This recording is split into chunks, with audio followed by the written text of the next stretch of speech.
Alright, so I wanted to show you guys just a way to set up a nice sort of decent looking render of an object that's a little bit more professional than just sort of having it floating on a white background or something like that.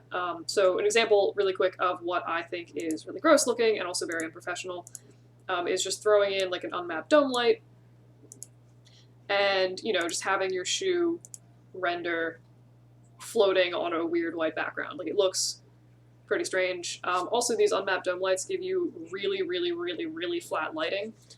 So throwing an HDRI in here is a step better, but still it's weird to have a thing just sort of floating on an image, not really integrated with it. So I'm going to show you just like a really quick sort of self-contained setup to make these renders look a little bit nicer that involve not dome lights. So I'm just going to use a physical sky because I like physical skies and I don't feel like downloading an HDRI. But really any kind of lighting you want to use is fine with these. So what I'm going to do is just turn on a resolution gate. And the first, like, absolute simplest thing you can do is literally just throw in a giant plane, and as long as you're not, seeing off the back of that plane in whatever your render is going to be, that's pretty much all you need to do. I'm really quick going to turn on the screen space ambient occlusion.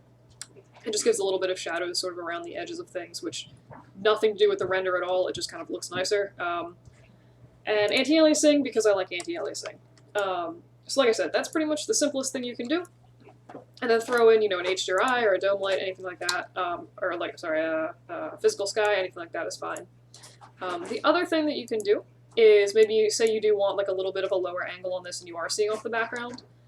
You could theoretically just duplicate your plane and like add a new one in. You get a really, really sort of hard line.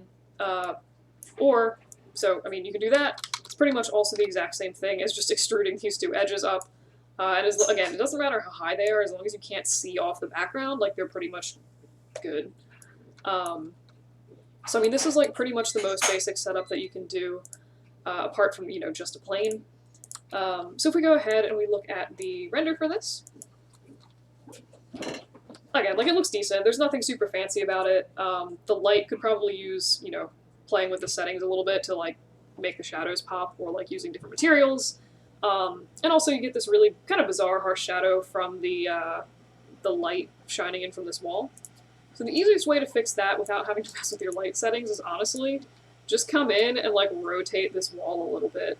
Unless there's a specific line or reason that you wanted it to be the way it was. If you go ahead and just re-render, then you have, again, it's still a little bit shadowed, but you do get, it's not as crazy as it was before. What I personally like to do, and this takes an extra like 3 seconds, is round these edges. So on a lot of like photography, on a lot of sort of professional product photography, they'll do like a sort of rounded background because it gives you really smooth lighting without that like harsh look it's the corner of a wall kind of effect.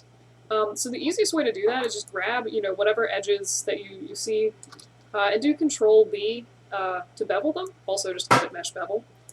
And what you can do is come in and just add a few more segments into that area. And then you can also if you mess with the fraction, it'll give you more or less beveling. So in this case, I'll try really extreme, what the heck. But if we go, I'm going to Alt-Z to undo my last camera move.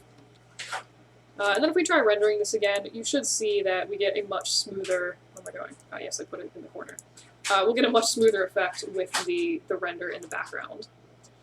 Where it's really just draws the focus to the object. So again, it depends entirely on what you need or like what kind of effect you're looking for, but those are just sort of the easiest ways I found to set up a backdrop. And then the other thing that you can also do, which isn't super obvious in this render, is you can hit the 3 key to smooth your ground plane. So I haven't really gone over 3 key or like smoothing your object. But if you've done a bevel with several sides, you should be good to just hit 3 on the background and like not really worry about it. The only thing you want to watch out for is like if it starts deforming and like clipping through your object, you'll notice in the corners it does sort of slightly take it very slightly changes shape when you do hit that 3 key. So again, just make sure it's not clipping through your object. But what that does is it basically will make an even smoother effect for that shoe in the background.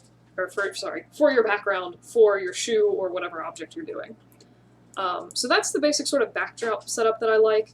I'm going to do another video sort of following up on this, going over like how to eliminate noise, maybe how to add an extra, light or two to sort of make your object pop and that kind of thing. But for now, that was backgrounds.